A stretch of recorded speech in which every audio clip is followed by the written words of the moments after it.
Hey guys. This is so dumb. Anyway, today I had a great idea. I figured that I would come and make this video about me making some little worms today. These little guys. And then I have some little ones, little baby ones. I need to make more of these, so I figured I'd just make a video of me kind of explaining and showing how to make those, and just a little bit about myself as an artist. I haven't really ever gone into depth on me, and lately I'm trying to get out of my comfort zone with my business, and this is one of the things that is really out of my comfort zone, so bear with me. Okay guys, so I'm just gonna get my clay parted and ready. I'm gonna make the bigger worms, so this is gonna take a little bit more clay, and I don't measure anything. I'm just gonna eyeball it until I feel like it's the right size for them. So now I'm just gonna roll them out into a snake shape so that we can bend them and make them look like little worms. So while I do that, I'll just tell a little bit about me.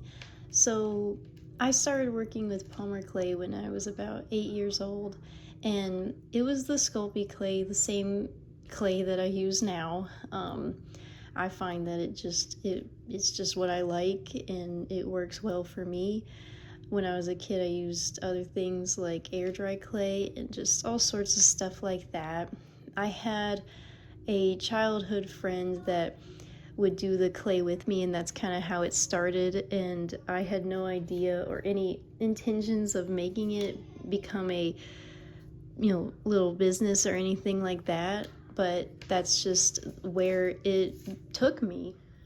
So for the worms, I'm just curving the ends of them to make it that wiggly shape that they do. And I'm just gonna flatten those 2 points on the ground so that it can stand upright. When I was actually a teenager, I quit doing the clay completely. I thought that it was childish and a waste of time and all this and that, and look at where I am now. I got back into sculpting in 2022. That was around when I opened my Etsy shop and I started selling things online, and then I started going to little craft fairs here and there, and that's how I really was like figured out that I could do this and that I was getting a positive response from the audience around me, that they were loving my work, and it motivated me to continue creating and continue sculpting and making things, and I've just enjoyed it so much. And honestly, it's people's reaction to my work that makes me enjoy it like even more. If I didn't have that, I don't think I would be doing it, honestly. So now I'm just making a little pink bow for the girl worm, and so I'm just rolling out these 2 little pieces here, kind of like in a, I guess like a long cone shape, you could say, and then flattening that and flattening these little 2 teardrop shapes and putting them together to make the bow shape and everything. I just eyeball everything. I just kind of, do whatever I feel looks best, so I don't think too much about it.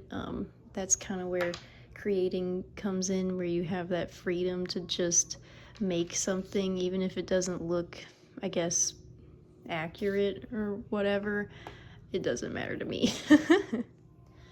And recently I've realized that if I want to do this, because this is my true passion and it is what makes me the happiest in life, aside from being a mom, of course, that I'm gonna have to reach my audience and step out of my comfort zone when I really don't want to, because I'm a very shy and quiet person. I've always been that way since I was a kid.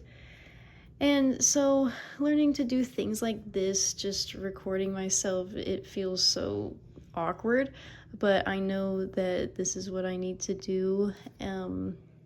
And It's definitely gonna be a journey, but I trust God's plan and his timing for me with everything. And whenever I think back on how far I've come and the things that I've accomplished that my younger self would just be shocked by, it fills me with joy to think how far I've come. Even if it doesn't seem that far to others, I know where I was and where I'm at now. I'm just so grateful and happy with how everything has worked out, and I'm just continuing to trust in God during the process of everything. Okay, so now I'm just gonna give the worms some indentions here. It's like they're wrinkles, I guess you could say, to give them some personality and some like movement, because they're all wiggly and everything. I think it makes them look even cuter, in my opinion. Okay, and there we have it. We have our little boy and girl worms kissing. I know they're not sticking together right now. I am gonna bake them first and then glue them together. And then once they're resin, like these ones, they're gonna be really stuck on there. So this is how the final product will look. And then once they're baked and everything, I'll clean them up and get all the dirt and everything off them. But I love how these little guys look. I just think that they're so romantic and cute, and they're just mwah. So I hope you enjoyed this little mini tutorial. I'd say it was a mini one because that was not very long. And learning a little bit more about me and just some background. I plan to do more videos like this soon. I have a lot of ideas and more tutorials coming up and things like that of nature. So if you'd like to know more and see more, then please follow me and join me through this journey. And yeah, I love you guys, so thank you. Bye-bye.